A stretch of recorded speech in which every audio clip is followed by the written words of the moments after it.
Hola, ¿qué tal? Vamos a hacer un nuevo capítulo del curso de coaching con PNL. Hoy vamos a tratar las habilidades del coach. ¿Cómo las vamos a tratar? Muy sencillo.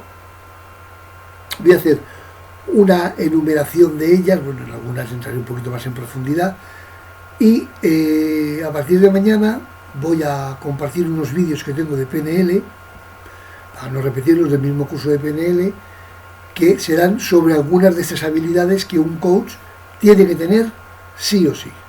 Mirad, hay una cosa muy clara y es que no todo el mundo tiene que servir para cualquier profesión, es decir, no todo el mundo tiene que servir para ser coach. Hay unos que sirven de una manera que es casi innato y otros que aunque se formen les cuesta mucho más. Ahí está la diferencia entre ser bueno o menos bueno en una profesión, no solamente en la del coaching. Y algunos incluso pueden ser realmente excelentes, buenísimos.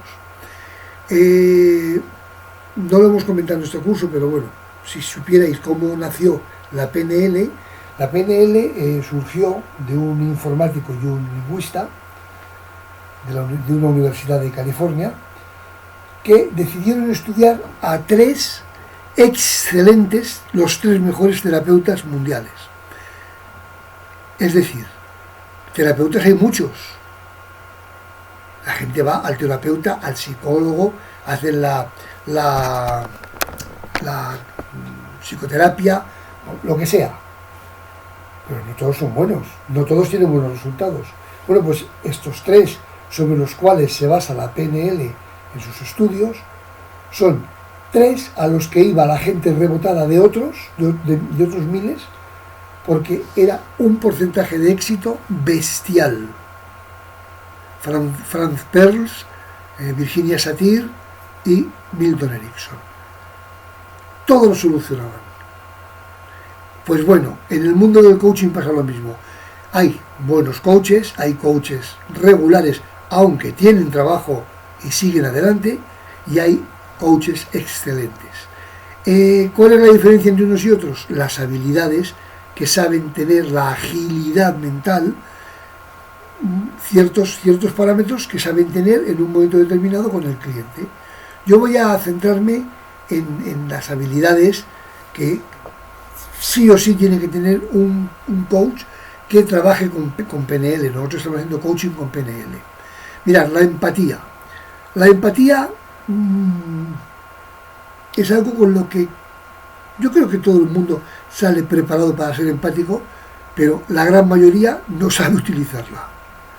Entonces, como veréis, porque creo que mañana hay el capítulo dedicado a empatía, es el capítulo de PNL, pero es lo mismo. Como veréis, la empatía lo que necesita es, escuchando al interlocutor, en este caso al cliente, hay que entender lo que nos explica, hay que comprender su situación, y una vez que esto se ha hecho, hay que hacerle saber que le hemos comprendido y entendido, y entonces está preparado para recibir propuestas. Muy bien, pues en el coaching hay que hacer propuestas continuamente. Claro, pero no podemos decirle lo que tienes que hacer es esto, cuidado, hay que hacer propuestas con un interrogante. ¿Tú cómo verías si hicieras esto? ¿Cómo te verías? ¿Cómo saldrías adelante? ¿Qué opinas? ¿Tú crees que alguna vez en tu vida has hecho esto y tal? Es decir, siempre con preguntas. Otra habilidad de los coaches, y sobre todo cuando trabajamos coaching con PNL, es la calibración. Otra herramienta de la PNL. También en los próximos capítulos que veréis serán de empatía, y creo que hay 2 de calibración, en los cuales se explica cómo calibrar.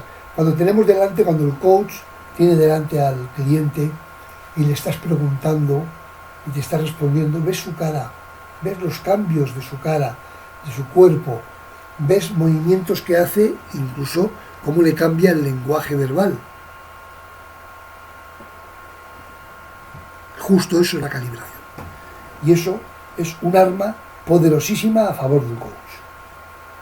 Al final va a ser a favor del cliente, pero en principio para trabajar es a favor del coach. Congruencia. El coach tiene que ser muy congruente. Si no es congruente, sus capacidades tampoco lo son. Y entonces el proceso de acompañamiento al cliente es un fracaso. El coach tiene que ser súper honesto, consigo mismo y con el cliente. Es decir, no puedes alargar un proceso de coaching porque sabes que es clean cash. No. Si son 5 sesiones, las que tú opinas, 5 sesiones. Y si ya no viene más y deja de pagarte, pues búscate otro. Es decir, hay que ser muy honesto. Hay que ser honesto en las preguntas que le hacemos al cliente. Hay que ser honesto en los feedback que le creamos. Es decir, si el cliente no hace bien las cosas, hemos de darle un feedback negativo. Hay que ser honesto. Te has comprometido con un documento. Confidencialidad. El coach tiene que mantener un estado al 100% de confidencialidad. Compromiso. El mismo compromiso que pedimos al cliente, multiplicado por 2 es del coach. Porque los actos del coach generarán mucho más compromiso en el cliente. El coach es una persona que tiene que ser objetiva, pero tiene que motivar. Ahora mismo me ha venido a la mente cuando hace años en el fútbol, en el Barcelona, en el Fútbol Club Barcelona, el entrenador era Guardiola. Guardiola había estudiado en Estados Unidos coaching y motivación y era espectacular. ¿Cómo motivaba a los jugadores? Es que era otro equipo. El coach tiene que tener mucha capacidad de motivación. El feedback, otra de las habilidades del coach. Para el feedback, si mal no me equivoco, habrá un capítulo, por lo tanto no me voy a extender mucho. El feedback es cuando el cliente viene a la visita de hoy, cómo ha ido, qué tal la semana, los 15 días, y en función de lo que el cliente te dice de sus avances, de sus progresos, de su trabajo, tienes que darle tu punto de vista. Eso es el feedback. Está en inglés, como coaching está en inglés, pero es retroalimentación. Es retroalimentar al cliente mediante tus comentarios. Y eso es una de las habilidades más importantes que tiene que tener un coach. Sí, hay otra habilidad fundamental, que también habrá un capítulo exclusivo. La técnica de las preguntas. El coach tiene que ser el número 1 preguntando. Y esto yo sé que es un capítulo muy complicado. Hacer buenas preguntas siempre es muy complicado. Pero hacer preguntas poderosas casi siempre es complicadísimo. Las preguntas poderosas son aquellas que remueven las montañas del cliente. Hay que hacer buenas preguntas. Esto es toda una técnica, es todo un proceso complejo que ocupará un capítulo entero. El coach es un preguntón que tiene que saber preguntar. Bueno, pues por hoy lo damos por acabado. Muchas gracias. Hasta mañana.